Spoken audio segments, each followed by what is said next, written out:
they have their mic off. It's a little quiet on that end. Can you hear us now? That's a little bit better. Yeah. Okay.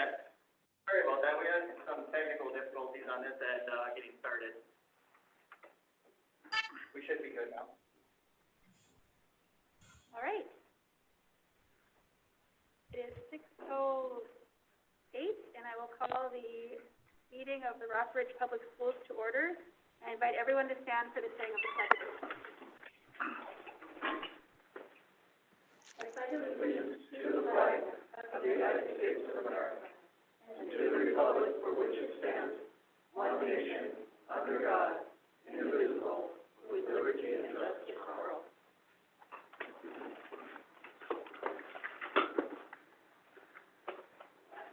At this time, I would do a roll call vote.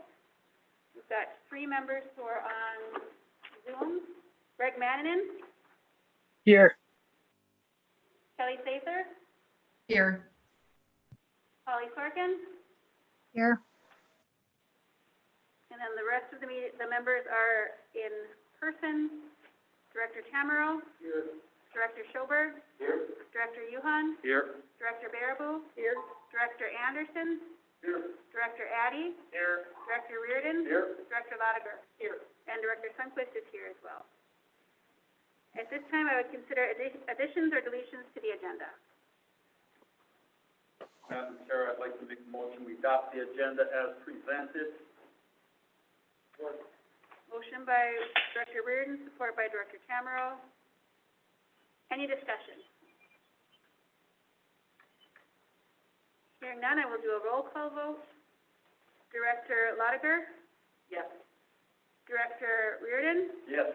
Director Addy? Yes. Director Anderson? Aye. Director Baraboo? Aye. Director Yuhan? Yes. Director Schoberg? Yes. Director Tamero? Yes. Director Sather? Yes. Director Mannanen? Yes. Director Sorkin? Yes. And Director Sundquist is a yes. That's 12 yeses.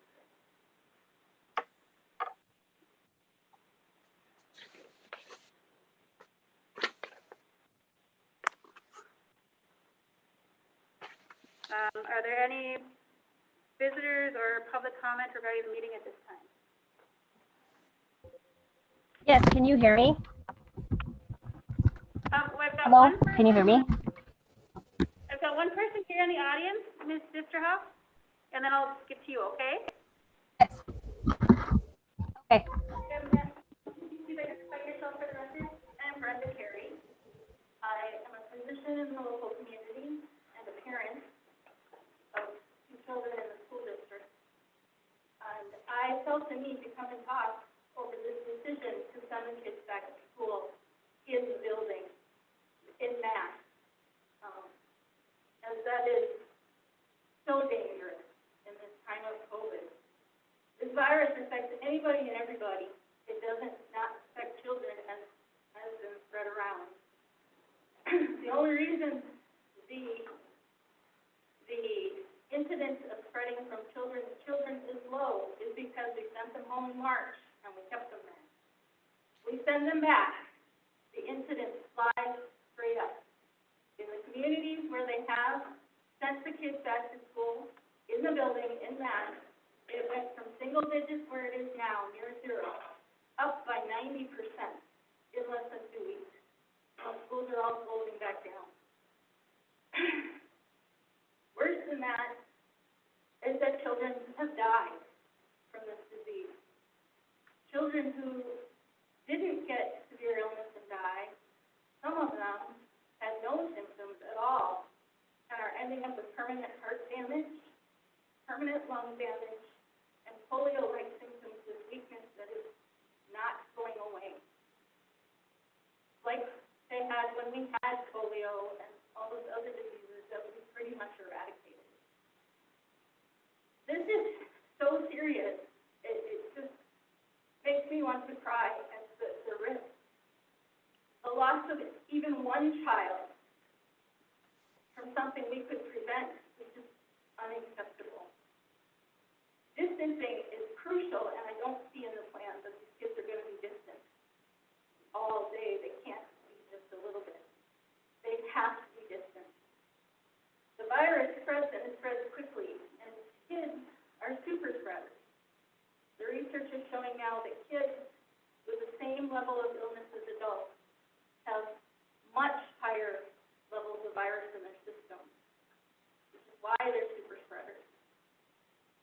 put them all in class, and I've seen just in this room in the last 10 minutes, 6 or 8 masks come down while talking, drinking, eating.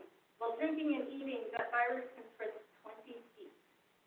You put all those kids in a classroom with a plan to eat lunch 2 feet from their neighbor, one kid with COVID who doesn't know it, the whole class has it within 2 days. It's dangerous, and it's scary, and I deal with this stuff all every day. And if it scares me, it should be even scarier for people who don't have to deal with it every day. I don't know how many children dying or made orphans is acceptable to all of you. But in my opinion, if I could have done something to prevent that, the answer is 0. We can't put our children in harmless way. It's just too dangerous. And I understand it's hard, and I've heard lots of reasons why they want the kids back in school. I want mine back in school too. One of mine does not learn distance learning at all, but he's going to have to. It's not safe for him to go to school. But they all pale in comparison to a child dying, or being made an orphan because he brought home COVID and all of his family died. These are the realities, and the numbers are going up all the time. Our numbers here have stayed pretty stable, but that's because we're doing the right thing. If we stop doing the right things now, it's not going to stay that way. So we need to take a step back and look at the reality. Look at the schools who've tried this experiment, not working, and kids are getting sick, and whole communities are at risk. Another set of numbers to keep in mind is we have a hospital that only has 40 medical beds, only 6 ICU beds, and only 2 ventilators. I mean, we can take care of 2 really sick people, and that's it. If the spread is low, we'll be able to take care of them. If we increase that spread by any measure, including sending kids back to school, those numbers may become so that we can't take care of people. And like in other communities and other states, other countries, they'll be having to allow people to die because we simply don't have the equipment or anything to take care of them with, or a bed to put them in. And that's unacceptable as well. And we can prevent that and slow that with this one thing. And that's making the hard decision to keep our kids and our community safe. Thank you. I appreciate your comments as well, as I'm sure the whole board does too. Certainly wasn't an easy decision for us, but it is the decision that we made, and we hope that we made it a little easier for some parents. And by offering this and I appreciate your comments and taking it very seriously. This child is being committed. This is a serious thing to do. And this is dangerous to all our children. Thank you for your comments. Ms. Sisterhoff, did you have some comments to make as well? Yes, can you hear me? Yeah. Okay, so my questions are kind of along with the woman who just spoke. Basically, I've just got a lot of questions. So I'm going to kind of try and go fast. So is the one thing that these are questions in regards to the response from the COVID, is distance learning an all year option or a half a year, and how to integrate if it's only half a year? Are you able to make a change your decision if things are not working? Will schools do the packed breakfast at bus stops or deliver to homes? What is the times for the instructional meetings? Because this past spring, there was one in the morning, one in the afternoon, and that's hard on parents. It's easier if you have them both in the morning or have it recorded. And then what happens if students do go back to school and they take off their masks or refuse to put it back on because it says in the plan that they got to leave and the parents are working? What will happen to that? And then how will students get instruction if quarantined? Second, Ms. Sisterhoff, with all I'm these going to different stop you right now. Ms. Sisterhoff, yes. this is a time for public comment and not a question and answer by members of the community, so I'm going to direct you to speak with the superintendent, at a time after the meeting, because this is not the appropriate time for that. Nope, okay, fair enough. I've been trying for about, like 2 weeks playing phone tag, with one of the principals. So, anyway, I thought that I could do that now, but okay. My second thing is that, the minutes, with my comments from the last time, they weren't necessarily handed out. And so I guess just checking if you would check the minutes on that. And then my second, thing is that, with all the different hiring, the concerns about, I just have a concern about having 2 school readiness teachers in Gilbert, and just wondering about sharing teachers in regards to like the 3s teacher and the 4s teacher, sharing Julie Lindeman for the school readiness between Gilbert and Virginia instead of having her be solely in Parkview, because then that leaves Gilbert with just 1 teacher, and concerns about having enough teachers and class sizes and stuff. So I guess that's one of the things. And what I was meaning about that is sharing the 3s teacher. So I think it's Eleanor Lane used to be the coordinator for Gilbert, and so now she has more time, so she could do. Mr. Hoff, it sounds like it's more questions right Yep. now, so I'm going to move on with the meeting, and No, those are no, questions. Hey, Chair, respectfully, I'm Chair. going to revoke Respectfully, your Chair. ability to comment. Ms. Sisterhoff, this is the business of the board and not a question and answer session. I am moving That on with wasn't the a meeting at this question. time, and if you cannot, It was my you cannot- concern. You're cutting me off, and that was my concern. Yes, There was I no am. question I in am. there. It was It- basically ideas I'm and concerns. speaking at the privilege of the board. Okay, well then I'm gonna file a grievance. Thank you. Next is to consider the consent agenda. As I would note, at each of our spots when we sat down today, there was a correction made. The Colleens were mixed up. The Colleen Larson should be at Parkview and Colleen Fingeroos at Roosevelt. What was in the board packet was documented at 2 different locations. So I would entertain a motion to approve the consent agenda with these corrections. So moved. Support, I think Director Lotiger got it first. Any discussion on that? Stacy, could you explain the changes? I didn't hear what the changes were. Yes, sorry, Director Sorkin. There was a part in the board book that addressed the 2020-2021 aids for Parkview Learning Center and Roosevelt. And there was a handout at the meeting tonight that just noted that Colleen Larson has been noted for Roosevelt and Colleen Fingeroos for Parkview. It should have been switched with Colleen Larson at Parkview and Colleen Fingeroos at Roosevelt.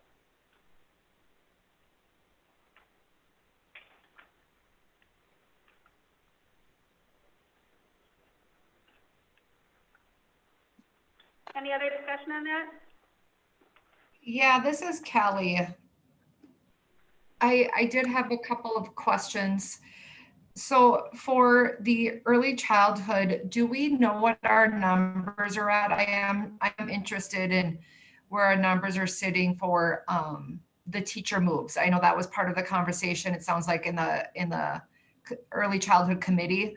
So just wondering if we have updated numbers on the early childhood for Evelyn Gilbert and then for Virginia, if we're looking at moving Miss Lindeman over to hiring her for Virginia. This is Noel Smith, superintendent. The numbers we're looking at right now, they are, I'm trying to go from memory. I know they do not support another teacher up there. If for whatever reason, we are not getting registrations from Evelyn Gilbert in that even the kindergarten class is low, the pre-K, early childhood classes are low, and so the numbers are, for whatever reason, and it's not because kids from Evelyn Gilbert are going to Parkview. That's not what's causing the numbers.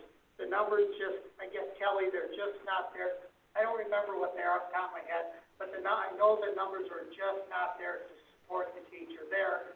So what we'd like to do is to move that teaching position over to Parkview because that's just where the kids happen to be right now. Well, and thank you. Kelly, Yeah. this is Director Lotiger. The notes that I have from the committee meeting says that there's 16 kids that were signed up for in-person total for Evelyn Gilbert, and there was currently 3 teachers for that number. for 16. So that's why they were looking at moving somebody over to Virginia. Thank So you. there were kids in total that were going to be in-person learning, and there were 3 teachers over at Evelyn Gilbert, is what was said in the early childhood committee meeting. So Thank that was the reason for move.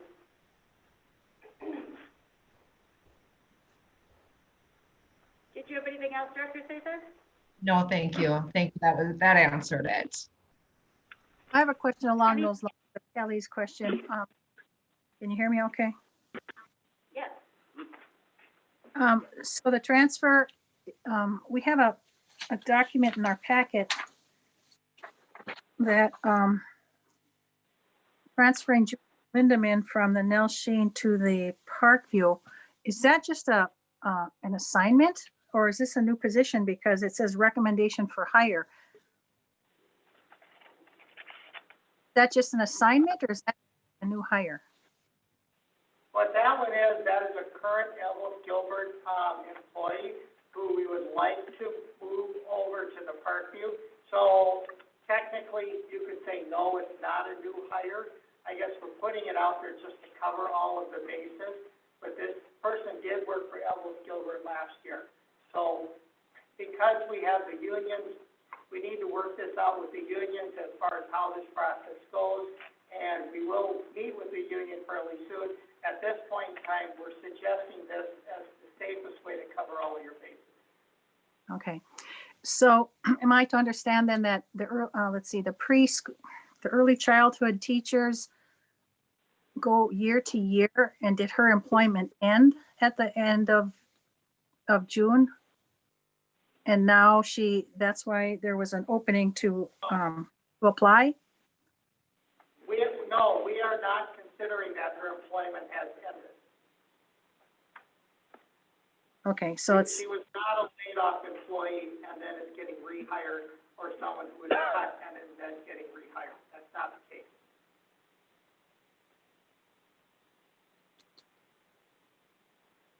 well, that's just the opposite of what I said. You said that you're just moving her from Evelyn Gilbert to Virginia to make it smooth, but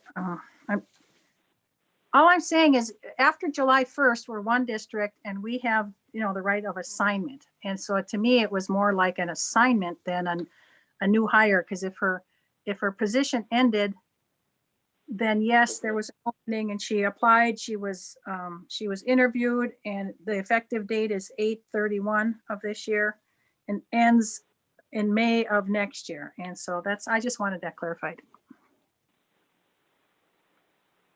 Any other discussion? Okay, this is to approve the consent agenda. Those in favor, I'll take a roll call vote. Director Mannanen, Yes. Director Sather, Yes. Director Sorkin, Yes. Director Tamero, Director Schoberg, Yes. Director Yuhan, Yes. Director Baraboo. Yes. Director Anderson, Yes. Director Addy, Yes. Director Reardon, Yes. Director Lotiger, Yes. and Director Sunquist is yes. Motion passes. Under number 8, recognition and reports, I would invite our superintendent to, did I miss something? Did they vote as well? Yeah. Yes. Okay. I didn't hear. Never heard to double check. I know. She's buying shoes over here on her iPad. Thank you, members of the school board. I'll take my mask off and I'm standing far enough away from you. A couple things just for the board to know. First one is, the Ice of Minnesota are upon you. But I mean that in a positive way. I just would like you to know is that there's a lot of folks in rural Minnesota who are wondering how you did this. How in the world did you do this? I go a lot of different places, and one of the first questions they ask is, how in the world did this happen? And so I'm mentioning this only because I believe you're a role model for some other schools in Minnesota who are thinking about doing this. Maybe 2 schools who would like to merge and do something together so kids have more opportunities and have more more opportunities in academics, especially at the high school level. So, in a way, they're watching to see what happens here, to see what the conclusion is and how well the school board works, how well the principals work together, how well this curriculum goes together. So this is more of a, in a good way, people are watching what happens up here, because they're curious and they want to know how you do it and how you did it and how you're going to continue to do it. So it's a good way, it's a good thing, but just to let you know that people in other parts of the state are paying attention to you. Any questions about that one item before I move on? The second one, start of the year, you're going to hear the COVID plan for the year. You'll see some more details. We have sent it out. We are going to ask you to approve the plan. Mr. Carey later on will answer specific questions you may have about that. And the reason why normally the board approves it first and then it goes out, we're under such a time crunch here, and the principals literally they're not working 8 hours a day. They're way beyond the 8 hours a day. We're trying to pull this together, and we're trying to get information out as fast as possible, because parents want to know, and we all understand why parents want to know. So the plan is fluid. We do understand not everyone is going to agree with it. As you heard from the physician tonight, legitimate concerns, no doubt about it. There are also major medical groups who are concerned about, in particular, elementary kids not being in school and the social difficulties and academic difficulties which will be exacerbated because those kids aren't in school. So we take our best guess, but it's not really a guess. It's a pretty good guess as far as what will work and what we're able to do. So the plan that you've got, we're confident in it, we're comfortable. I'm actually more worried about other interactions that we cannot control, about people mingling and getting together without masks, getting really close together, and then interacting with our kids or interacting with other things. I think those are situations that are probably more likely to spread COVID than what we are in the classroom. We do have the classrooms, a lot of them locked down fairly well, and what kids are doing, and you'll hear and ask any of our principals any questions you have about it. I feel very comfortable that the plan in place is a solid one. We can take care of things, we can keep kids apart, and then when the COVID cases do pop up, and they will pop up, they will show up, we can immediately remove that individual and those in the immediate area to keep and have them quarantined and get them out of circulation as fast as possible. That's one of the smarter things you can do to keep the COVID rates low so it doesn't spread too far. So just want to give you a little overview about that. Any questions at this moment that any board members have about the COVID plan? I would just ask, what's our experience with testing been? I mean, are you hearing nightmares about some tests taking 2+ weeks to the results to come in, or weeks? We are not hearing that. Question was, how are we hearing about slow test results? The ones that we're familiar with, they're pretty quick. They're coming back within 1, 2, 3 days. Yeah, and most of them are coming back negative. But yeah, they're kind of getting back fairly quickly. All right, next one. Just want to give you an update. I told the principals this. They will probably never, ever in their entire lifetime ever work in a school where you have so much system change in play in such a short period of time, because you've not only got COVID, but this is for the board too, and this is for everyone. There's so many systems moving and moving parts. You have not only the regular school year opening up, well, you've got COVID on top of that, and then we have integration of systems because of consolidation which is occurring. And then, oh, by the way, yes, we still are building a major high school and elementary school right now. You have so many systems moving right now. We're going to get through them. It'll be okay, but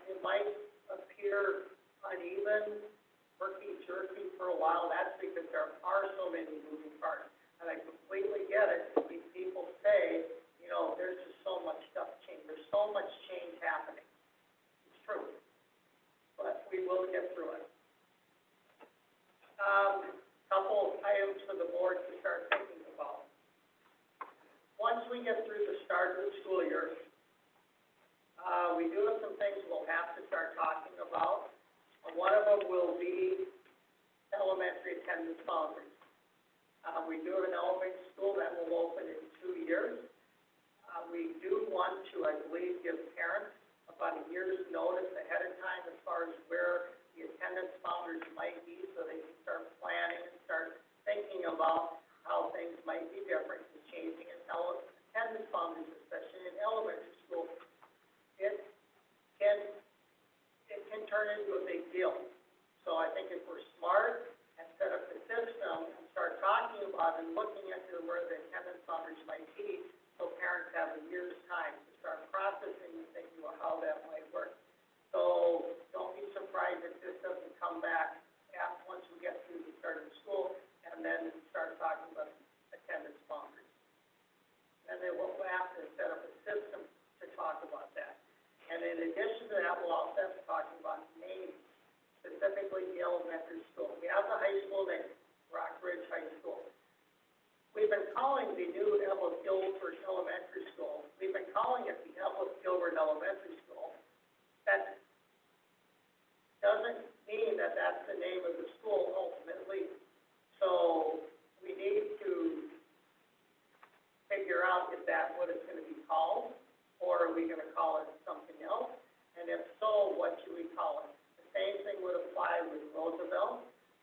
Is Roosevelt, when it gets rebuilt, is that going to undergo a name change, or are we just gonna use the same name? So we'll have to address those, because in the construction process, we will need to know what the name is for signage, and other things like that. So that's another thing coming up. Once school is over, we'll have to start talking about that. And then, another one more to kind of give you advance notice on, and for parents and community members, this will affect Virginia more than it will affect Ellis Gilbert. The construction will occur right where the new Roosevelt Elementary School is and where the new high school is. It doesn't start till 3 years. However, we need to start thinking about what are we going to do with the Roosevelt students when construction is occurring.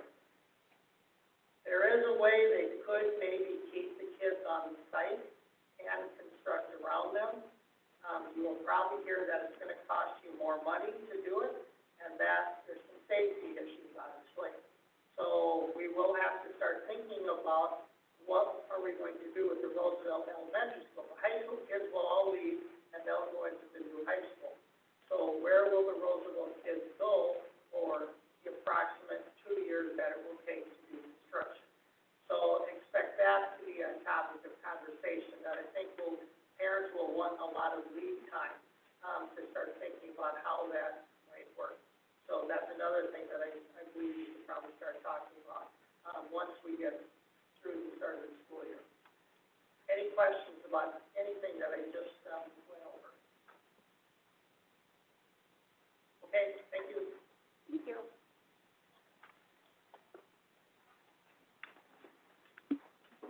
Under number 9, administration items, consideration of a 1-year food service management contract with INAC. So moved, Reardon. Support. Motion by Director Reardon and support by Director Baraboo. Any discussion? Were there any other proposals besides INAC? I don't think so, and someone can correct me if I'm wrong. Dr. Schmidt is shaking his head no. INAC was the only proposal we received. Okay. And I see the grand total is almost 1.2 million. Do you know if that's a percentage increase from last year, or the same or less? I guess we always kept track of if it was an increase of a percentage year to year in our district. There is an inflationary increase How much is it? I believe it's around 2%. And we believe that after this next school year, you will need to go out for bids again on this, and then we'll look for additional bids. So we're looking for something to get us through for this 1 year coming up. Okay, so this one page, page 15 says that it's the maximum meal cost to us, SFA, it must be the district. And so we do have the option to go less than the maximum for these meal prices, right? This is just a proposal by, to do the maximum? This is Spencer. I'm here. I could maybe help answer that. Can you all hear me? That sounds good. Yes. Yep, go ahead, thank you. Okay. So the maximum meal cost, that's not the price that we are charging families. That's the maximum that we could be charged as a district for these. Because this is it's a per meal rate. But if we can get the food for less than that, of course, then we wouldn't pay that much. So this is the most that we could ever pay for a meal, depending on what the food costs come in at. So it's not what we would charge the families. Right, but we could end up paying this maximum price when we might not have to.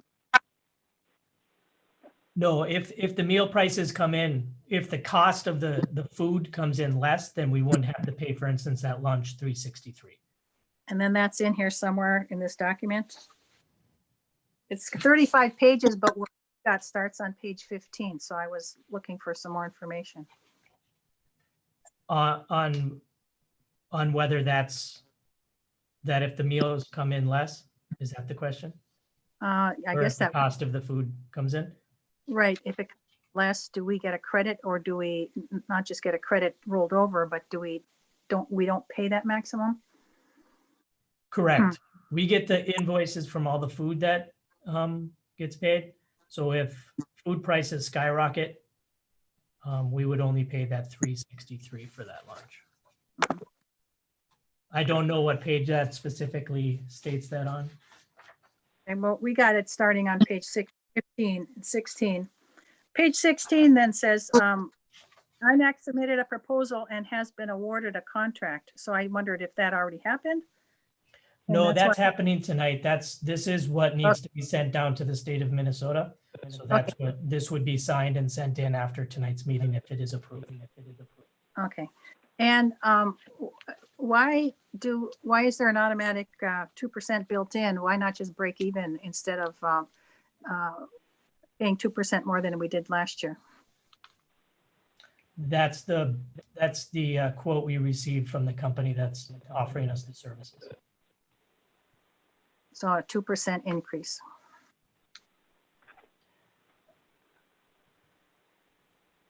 Depending on how many meals are served, this is based off of an estimate of how many meals they're going to serve. Just like last year's came in less than that because with the COVID shutdown, there was less meals being served. So this is, if we come through with that many meals being served, it would be about that increase. All right. Anybody else have any questions? All those in favor of approving the contract, again, I'll do a roll call vote. Director Lotiger? Yes. Director Reardon? Yes. Director Addy? Yes. Director Anderson? Yes. Director Tamero? Director Schoberg? Yes. Director Yuhan? Yes. Director Baraboo? Yes. Director Mannanen? Yes. Director Sather? Yes. Director Sorkin? Oh, And Director Lundquist is a yes. So that would be 11 in favor of passing and 1 no. Agenda item 9.2 is to consider the 2-year athletic agreement between Rockbridge Public Schools and Marquette Catholic School. Question, or we need a motion first? I think so. Okay. I'll support. Motion by Director Tamero and support by Director Reardon. Discussion, Director Schoberg. The question I have is, I mean, Marquette is K through 6, correct? I think it's K through 8 now. Oh. It is here, K through 8 now. All right. K through 7? Okay. 8 next year. Then maybe, next year. Any, So this would be for their 7th this year, 7th and 8th graders next year. Yeah. Yep. So that, my understanding is the additional enrollment wouldn't affect where we are at for our high school sports. Madam Chair, Yes. this is Director Sather. I had a question about, has there always been a, this collaborative work with our sports between one of the districts with Marquette? I think this is the first year they've had 7th grade, so it hasn't been an issue before, but I will let the director. Yes, but we've always, in Virginia, always had collaborative things going on with Marquette. And I guess we talked about this in the admin meeting. We're trying to be good neighbors with Marquette. This does not impact high school sports at all. And so you don't have to do this. You're not required to do this. I guess we are bringing it forward to as being good neighbors to our, the private Catholic school. Is there a fee that they pay for? They would pay the same fee as any of our other kids would pay to participate in an activity. And then did I hear that correctly, that there would not be a concern that this would impact the numbers as far as where we would be sitting in for the Minnesota State High School, because that is specifically for high school, not junior high? Correct. Okay, thank you. So does that include the 8th graders? Sometimes aren't 8th graders, sometimes in some sports that go down grades, aren't 8th graders sometimes on those teams? This On high year school. Marquette doesn't have 8th grade, so it would just be 7th graders. Marquette goes through 8th grade, right? Not No. this year, next year. Next year, if they get enrollment,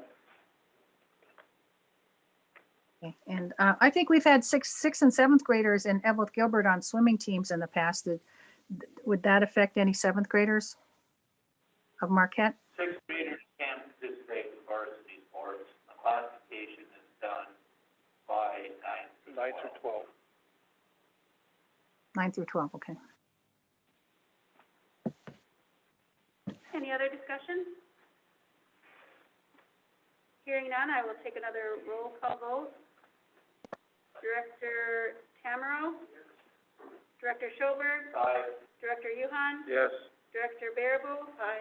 Director Reardon? Aye. Director Lotigar? Yes. Director Addy? Yes. Director Anderson? Yes. Director Mannanen? No. Director Sather? Yes, Director Sorkin? Yes, And Director Sundquist is a yes. So that would be 11 yeses and 1 no. Motion passes. Agenda item 9.3 is to consider the agreement between Rock Ridge School District and Orthopedic Associates of Duluth. And I believe this is for the athletic trainer contract, and that was spelled out in our board book. I'll make the motion. Director Anderson makes a motion to approve. Support. Go for you, Yvonne. Schoberg. It's support by Director Schoberg. Any discussion? I think it was actually Director Yuhan. My name is Schoberg. Yeah, keep it over to Schoberg. She doesn't know how to say his name. I think I've been doing okay. Mastered it. Good now. Okay, do we have discussion on this? Any discussion? Hearing none, I'll do a roll call vote, and I'll start with Director Reardon, Yes. Director Lotigar, Yes. Director Addy, Yes. Director Anderson, Yes. Director Baraboo, Yes. Director Yuhan, Yes. Director Schoberg, Yes. Director Tamero, Director Sorkin, yes, Director Sather, yes, Director Mannanen, Yes. and And Director Sunquist is a yes. Motion passes with 12 yeses and 0 noes. 9.4 is to consider the amended joint powers agreement relating to the establishment of a joint cable television access board. So moved. Support. Motion by Director Addy? The motion by Director Addy and support by Director Lotiger? Yep. Any discussion on this one? Any discussion? Hearing none, we'll do another roll call vote. Director Baraboo? Yes. Director Lotiger? Yes. Director Reardon? Yes. Director Yuhan? Yes. Director Addy? Yes. Director Anderson? Yes. Director Schoberg? Yes. Director Tamero? Director Sather? Yes. Director Mannanen? No. Director Sorkin? Yes, And Director Sunquist is a yes. 11 yeses, 1 no, motion passes. 9.5 is consideration of the Franklin Elementary Student Handbook for 2020 and 2021. And we do have the principals of the schools here tonight, if we want to let them have a little moment to brief us on the changes, or? I can brief you on the changes, or you can just ask questions, but all of the changes in our handbook are all due to COVID-19. At Franklin Elementary, there hasn't been any changes, except for, the students wearing the mask, social distancing, masks on the bus. I think one of the issues that will be difficult for the community members is that visitors are not allowed anymore, including parents, and just having to not come into the building when they drop their kids off and have to drop them off outside. They can't enter the building, so that's one of the major changes that I see that will impact our community members. But otherwise, if there are any questions, there's no other major changes. Thank you. Does anyone have any questions? I have a couple comments. On page 4, I think there's just some typos and wrong people, so just a little housekeeping there. Brian Mary is not with us anymore, and Mike Hoag, he's got a different title right now. He's not necessarily maintenance. But then on page 14 about immunizations, I'll have this same comment in about all of the handbooks. But the Franklin one is has the wrong statute in the wrong year under the immunization section. Plus, I don't believe it meets the intent of the statute, the way it's worded about the exemptions written in law. And I guess I would just like that to be massaged a little bit in all of the handbooks to reflect more specifically what statute says about exemptions. And I could just probably, I don't know how you want to handle it, but I could just probably give my thoughts to the principals, and all of the building handbooks, I think probably should say the same. I'll just say this now ahead of the other handbooks, that the 3 handbooks for Virginia district are much more specific than the Evelyn Gilbert ones. And actually there's nothing about immunizations at all in the Gilbert campus one or the high school, the Evelyn High School handbook. So I think we need to be consistent and reflective of the proper information. I think that's a good point. Any other discussion? And I think that it would be easy enough to take care of, right? Yes, we can add that, and we can, make sure they're all aligned in all of the school handbooks on the immunization topic. Thank you. And I would like to have, I'd like to have input talking with them about that. I sent Stacy some information today with some highlighted areas, and I asked her to give it to all board members. So individually, you'll know what I'm speaking of. Did you all get that at the table? I know that remote ones didn't, but.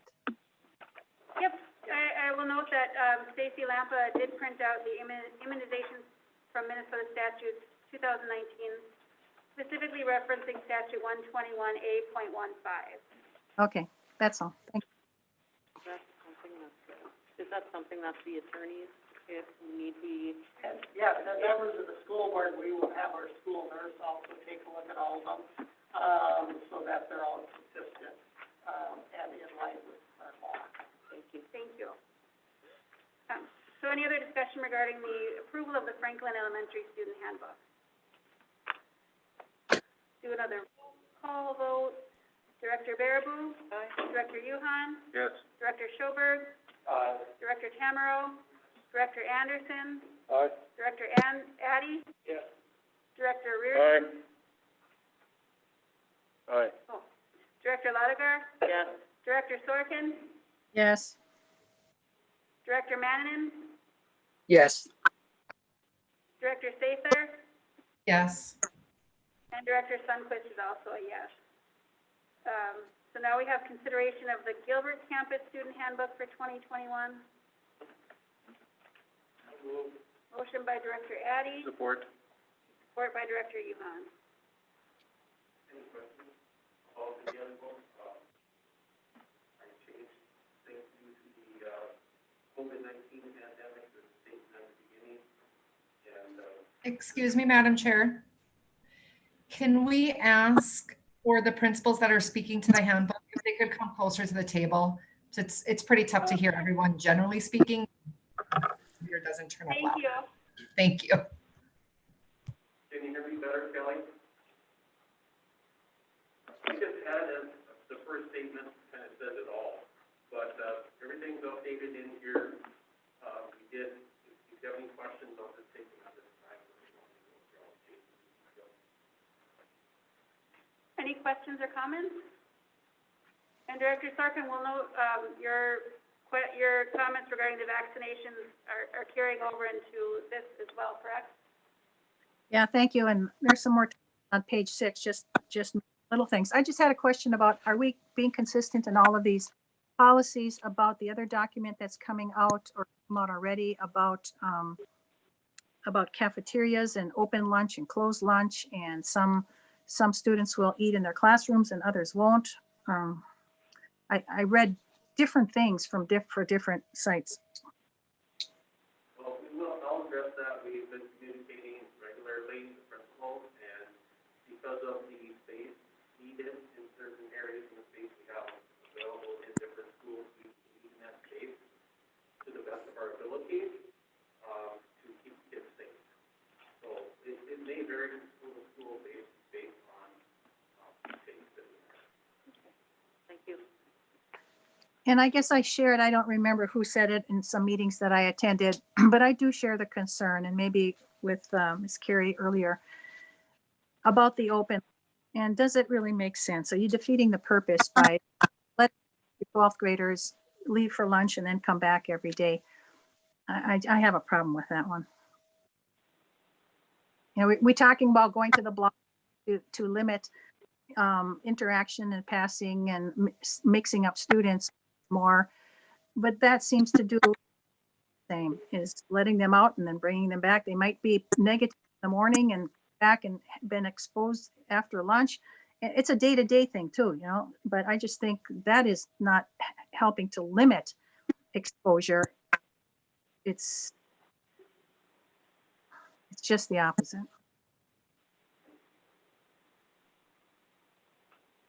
Anything else? Madam Chair, are we gonna have to review all these in our next meeting? No. If you want to, you can. The problem is that Yes, that's a school has started, and the principals need a handbook, so we can make a handbook, and we can modify it after the start of the school year. Sometimes schools do that occasionally, but for right now, the principals need a handbook for day one. That's why the statement at the beginning, I mean, this is our guide, but everything in here can happen, especially if we go to, distance learning or we go to a hybrid model. I mean, this is our guide, and we will do our best to implement this with all of our. We appreciate that, as well as keeping an eye on the day-to-day numbers and everything else that's gonna be changing. Thank you. Thank you. Any other discussion on the Gilbert Campus Student Handbook? All right. Roll call vote again. Director Sorkin, Yes. Director Sather, Yes. Director Mannanen, Yes. Director Tamero, Director Schoberg, Director Yuhan, Director Baraboo, Yes. Director Lotiger, Yes. Director Reardon, Yes. Director Addy, Yes. Director Anderson, Yes. and Director Sunquist is also a yes. So agenda item 9.7 is considering the Evelyn Gilbert Senior High Student Handbook. Support. Motion by Director Addy, support by Director Yuhan. Any discussion? Any discussion? Hearing none, another roll call vote. Director Baraboo, Yes. Director Yuhan, Yes. Director Schoberg, Director Tamero, Director Anderson, Yes. Director Addy, Director Reardon, Yes. Director Lotiger, Yes. Director Sorkin, No. Director Sather, Yes. Director Mannanen. Yes. It would be, motion passes by 11 with 1 no. Consider the Parkview Learning Center Student Handbook for 2021. Motion by Support. Tamero and support by Director Anderson. Any discussion? Any discussion? No discussion. Director Lotiger, Yes. Director Reardon, Yes. Director Addy, Yes. Director Anderson, Yes. Director Tamero, Director Schoberg, Director Yuhan, Yes. Director Baraboo, Yes. Director Mannanen, Yes. Director Sather, Yes. Director Sorkin, Yes. and Director Sunquist is a yes. Motion passes 12 yeses, 0 noes. Consider the Roosevelt Elementary Student Handbook for 2020-2021. So move. Support. Motion by Director Yuhan, support by Director Anderson. Any discussion? Hearing none. Director Mannanen, Yes. Director Sorkin, Yes. Director Sather, Yes. bless you, Director Lotiger. Thank you. Director Lotiger, Yes. Director Reardon, Yes. Director Addy, Yes. Director Anderson, Yes. Director Baraboo, Yes. Director Yuhan, Yes. Director Schoberg, Director Tamero, and Director Sunquist is a yes. Motion passes 12-0. Consider the approval of the Virginia High School Student Handbook for 2020-2021. So move. Reardon. Support. Motion by Reardon, support by Director Addy. Any discussion? I just have one comment. It goes along with Polly, with the open lunch. Would it be harm for us to put in there that if we see a lot of kids not doing social distancing out in the parking lot on the open, that it'll be taken away from them?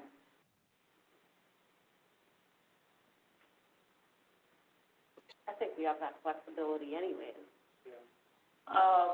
Yes, you certainly could do that. When this topic came up with the advisory committee, they were absolutely split right down the middle. They could not come up with a clear direction one way or the other. However, you are the school board, so if you would like a sentence pertaining to that, or Lisa, I guess we're talking about this case, to put in the handbook, we can certainly do that. So would the school board like Lisa to add a sentence like that if the kids are not cooperating? Tim, could you say that again, the sentence you're looking for? That if we see them gathered outside our buildings and not doing social distancing, that the open lunch would be revoked? Madam Chair, Yes. may I understand why it's split because I have those same concerns. I think the reality is, though, that the children are going to take the lead from their parents, regardless, especially as they get older. And if they're not gathered at lunch, they're going to be gathered in the evening. I mean, it's just the reality is we can't prevent this 24/7. And as far as consistency, I mean, I do think it would be a huge impact for the Evelyn High School to be able to say no to the open, because then we have to figure out options for where to eat and how to eat. And that changes the numbers and everything else drastically, because we have not had a cafeteria used in our high school for quite a few years now. So I guess, I'm not opposed to it. I just want to be, I think, realistic and what we are able to control and what we will not be able to control, and really encouraging our students, if they want to remain in school and keep our numbers low, they better be practicing it in all aspects of their living right now.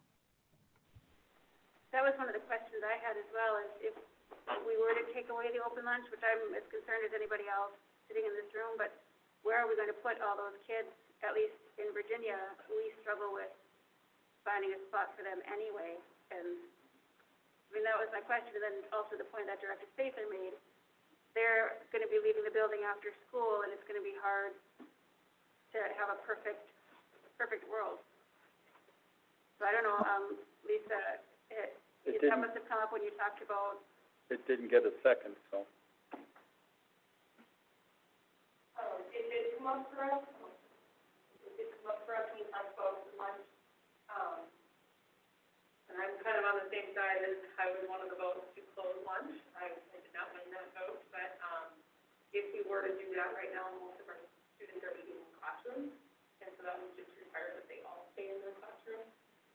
But the benefit of allowing them to leave during the in-person model is that they can get a mask break, if they are observing proper protocol.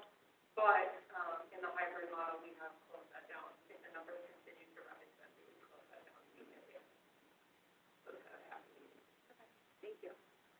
I think that answers it, so. Okay.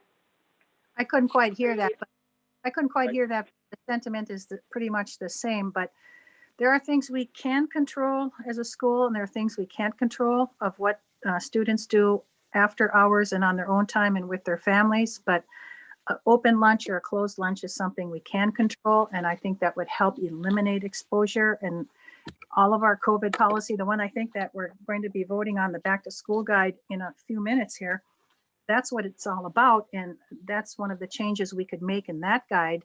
And then it would be thrown into the handbooks as a policy. And so I don't know if I would just like us to reconsider this as a board, that one thing specifically.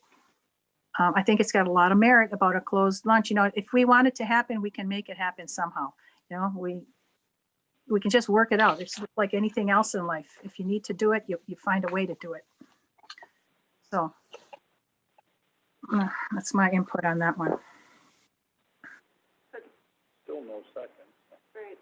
So Director Reard has a motion out there. Does anyone? Motion against him? Be able to change it if That if we don't see social distancing, that we go to a closed lunch. I don't see any problem with that. Even if it's just a threat, Right. the kids will. See that they're gonna lose something. Okay. Any additional discussion on that? Did you all on Zoom hear what the motion was? Yeah. Close lunch. I did, and Tim, I agree with your sentiment, but I just like to go a step further and close lunch, so I'm going to have to vote accordingly. But if we do it for this one, wouldn't you have to go back and change it, or wouldn't you want to add that same change to the Evelyn High School? That would be my request as well to the board, is if this is going for one high school, I would request that we amend that previous motion that was made to reflect the exact same language.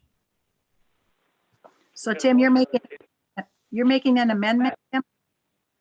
Yes, What's the amendment? the amendment is to add the verbiage that, Right. To both high school handbooks.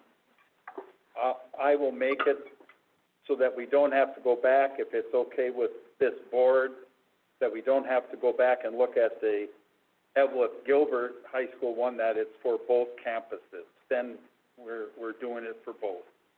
I'd be completely fine with that as long as the people who made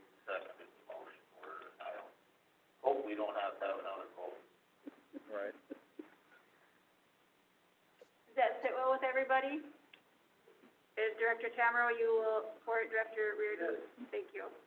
Okay, I will take a roll call vote. Director just have- Lotiger? I just have more comment before we vote here. Just, it might be very minute and it might even be, you might even consider it, I don't know. I can't think of the word, like not very important. But I just noticed, on the cover of the Virginia High School one, and the cover of the Evelyn High School one, Evelyn Senior High School, Gilbert. Can we just add something in the Evelyn Gilbert, like the Virginia one that says, the Virginia one says Blue Devils, just put Golden Bears in there. Okay? I know the icons are there. But either, put them on both or don't put it on either one. It's like I say, it might be petty, that word, but I noticed, maybe other people would notice it and be offended also, so. It will matter to some, so yeah, good point. Okay, thanks. That can be taken care of. That's it, thanks. There's Evelyn Gilbert. It doesn't Throw say Golden, Golden. throw Golden Bears in it. Say it. Oh, my, okay, yeah. Anything else? Any other discussion? Okay, Director Lotiger, was it? Yes. Director Reardon? Yes. Director Addy? Yes. Director Anderson? Yes. Director Baraboo? Yes. Director Yuhan? Yes. Director Schober? Director Tamero? Director Sorkin? Yes, Director Sather? Yes. Director Mannanen? Yes. And Director Sunquist is a yes. The amendment passes 12-0. Next on the agenda is consideration of the Rockridge Public Schools COVID plan.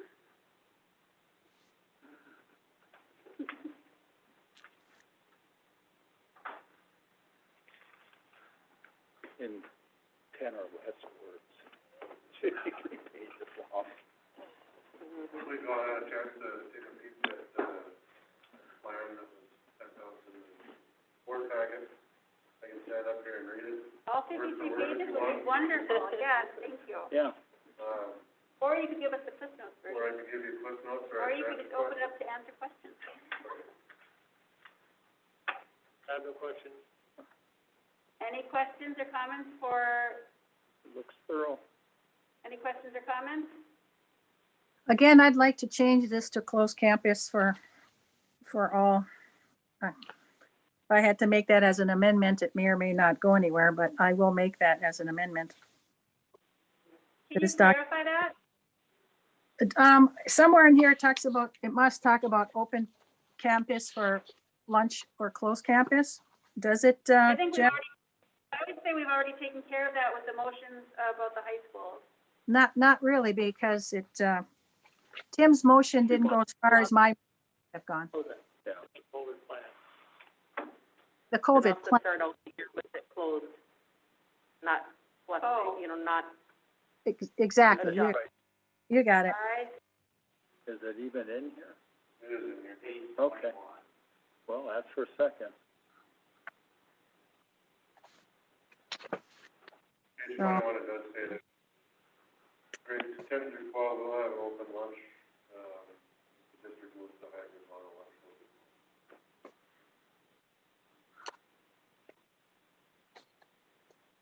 No second. so Director Sorkin, are you making that motion? Yes, I did. Is there a second? Is there a second? Any second? No second, motion fails.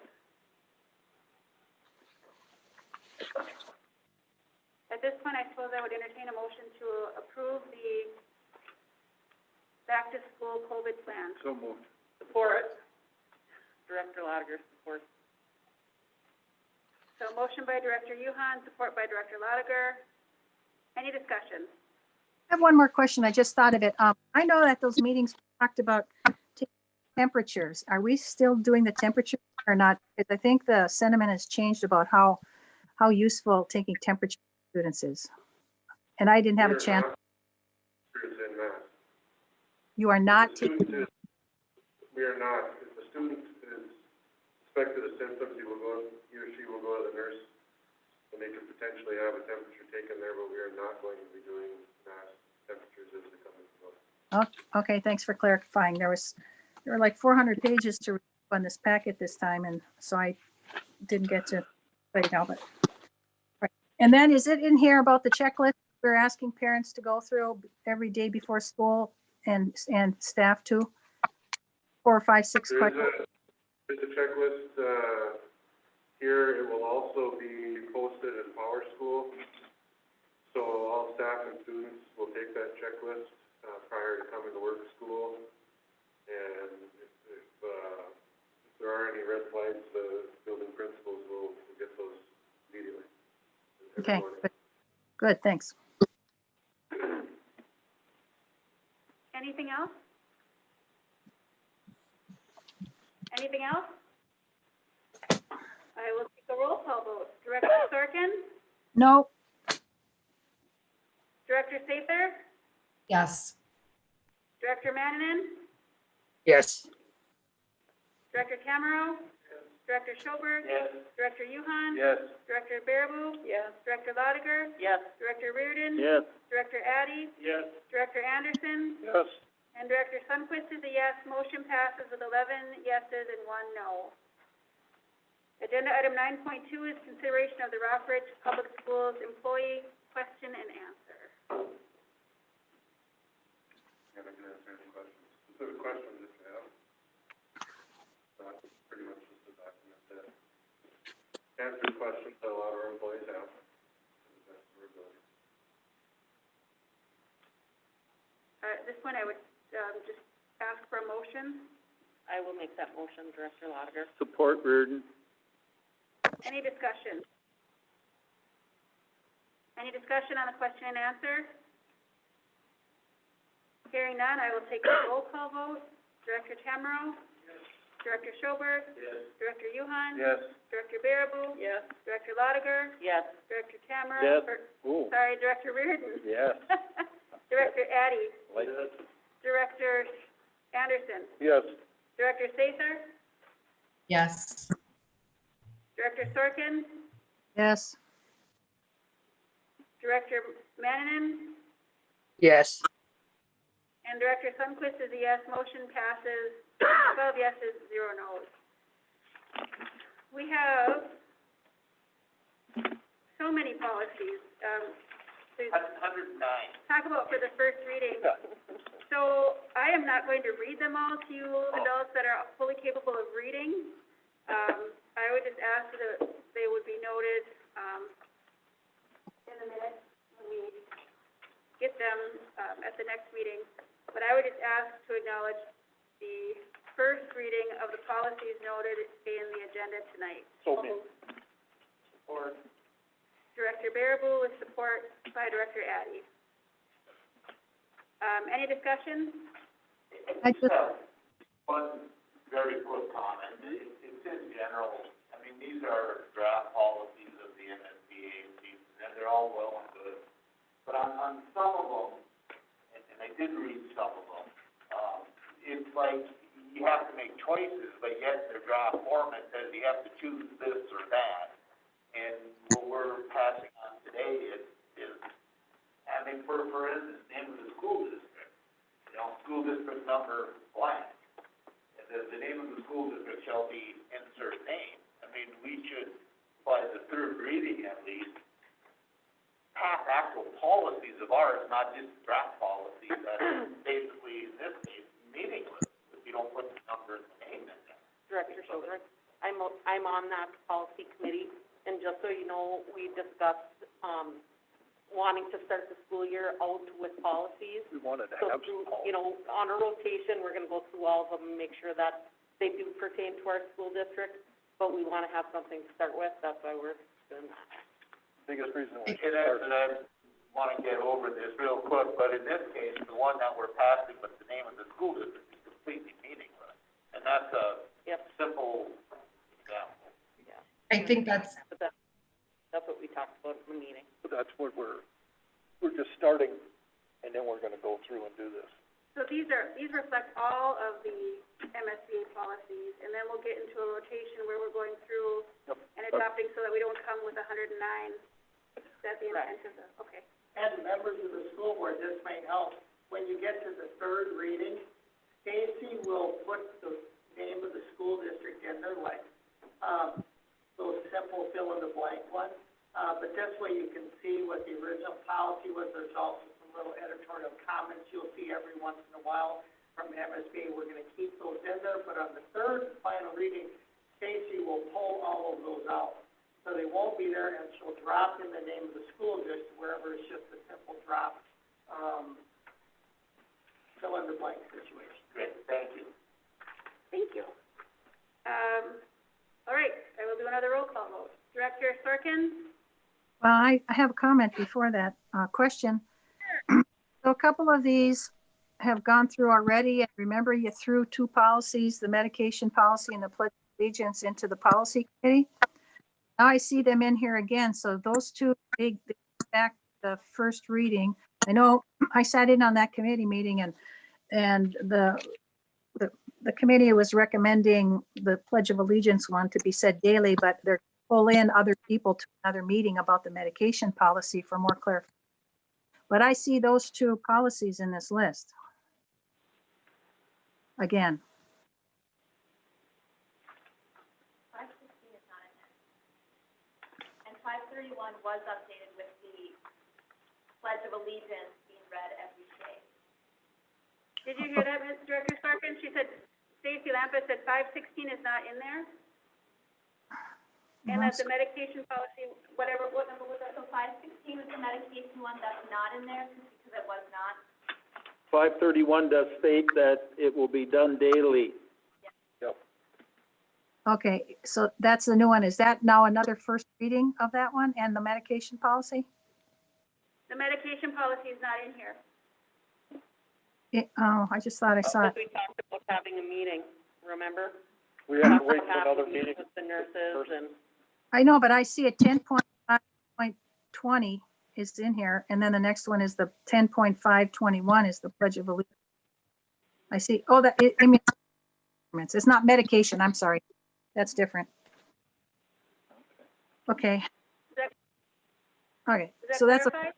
yeah, that's the first reading again of that one. Thank you. Okay. So Director Sorkin, are you in favor of acknowledging the first reading? Yes, thanks. Yes, Director Sather? Yes. Director Mannanen? Yes. Director Tamero? Yes. Director Schoberg? Yes. Director Yuhan? Yes. Director Baraboo? Yes. Director Lotiger? Yes. Director Reardon? Yes. Director Addy? Yes. Director Anderson? Yes. And Director Sunquist is a yes. Anything under board member topics? I have something. Sure. I would, I find it hard when we get board packets on Friday and then we have meetings on Monday. And I know in the former Evelyn Gilbert district, we actually had them mailed if we wanted printed copies, and we would get them by Thursday, no later by Thursday. They could be online by Wednesday. And I was hoping that, we could get them a little earlier than Friday and have a meeting on Monday. We also used to have meetings on Tuesdays and get our packets on Thursdays. And I'm just looking for a little more time here for information and to have the public have more time too, as you know, our agendas are full of pages. I mean, hundreds and hundreds of pages sometimes. And I would like to see that schedule a little bit longer. I'm sure that the office would work with us on trying to get information to us sooner, but I know that sometimes the agendas aren't done right away. There's still things that we were talking about, and I think with the volume of information we have, it just might be hard to get us stuff sooner, but I'll ask Dr. Schmidt And we will try, but frankly, right now, it is just not possible. I don't want to mislead you and say we can do it. Yeah. We can't. There's so much new stuff coming in, and we've clearly heard from the board that you don't like having things added at the last minute or the day of the board meeting. Well, okay, so if we can't do that, and I understand why you want to do that only as a last resort. I mean, we'll do our best, but for a good stretch here coming up, I really honestly do not see us releasing a board agenda on Tuesday. It's not going to happen. We'll do our best to try and speed it up, so we're not releasing it on Friday, but I can't promise you that you're not gonna get a release on Thursday or Friday. All right, that's understandable and that's reasonable, and I accept that under the circumstances, yeah. But as we go along, you understand my concern, yeah. And, then, what else? I just wanted to say that I was I don't know, we're gonna get into the second part of visitor input, but I think Miss Disterhoff did not only ask questions today, and I felt badly that when she was making some comments that Stacy, you cut her off, and I know there should be a line between drilling the board and or making comments, but we were very respectful to the other person. To Brenda Carey, and we read into the record Mary Spang's letter and took a lot of time. And I think you did a little injustice to her when you didn't let her make her comments. Well, Director Sorkin, had she made comments, I would have allowed her to speak longer, but this is not a question and answer session. These agendas are extremely long, and it is my job as the chair to run these efficiently. I will give her another opportunity, but public comment is a privilege the board extends to the public, not a right that the public has, and that is my stance as the chair of the board. You're right. You're right, Stacy. My understanding as a board is that people can make comments on anything that's on the agenda. Having a public voice at the beginning and at the end doesn't carte blanche it. It's what is on the agenda. So if there's a question that we need some backup on, it gives the school district time to get it to the board members so we can make a determination on it. That's why you do only things on the agenda. Well, see, now that is, that's an opinion about the items only on the agenda, because we as a board have not determined it that way, and other boards you can make a comment on any topic that you want. It's just input to visit the board. Now we can make clear right now, the way we've always run it in prior to coming together, and the way I will continue to run it, is that comments may be made on relevant agenda topics. This is to conduct the business of the board. Now, are there any other board member topics? I would like to continue on that to say Evelyn Gilbert did a different. We're not, Holly, we're not continuing on discussing public comment. I've made my decision, and I've made that clear, and we're moving on because this has already been a long meeting. Stacy, you cannot stop another board member. I'm moving on, Director Sorkin. I'm moving on, and I will ask that you be muted if you can't Just the quiet way you yourself. cut off, just the way you cut off Catherine, you can't, you're a board member. If you're Unfinished business. Anything related to unfinished business. Director Sorkin, I have muted you regarding the board member topics. If you'd like to talk about anything under unfinished business, I will give you the floor.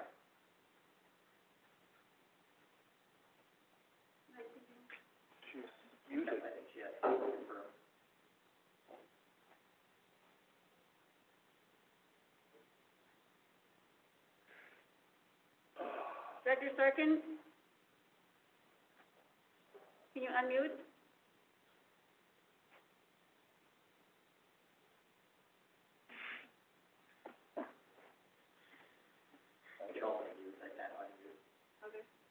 Okay.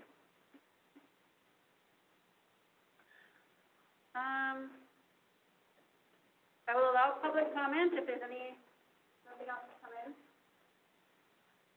Ms. Disterhoff, I will allow you the privilege of making a brief public comment. Well, can you unmute her? No, she's got to unmute. There she is, okay. Did you have anything under unfinished business, Director Sorkin? No, just the medication policy is unfinished business. That's all. And I know we're working on it. Yep. The Pledge of Allegiance The says, meeting announcement for our next meeting is September 14th here at this building at 6 o'clock. Motion to adjourn. So moved. All those in favor signify by saying aye. Aye. Motion passes. Thank you, everybody. Thank you. You enjoyed that, didn't you, Greg?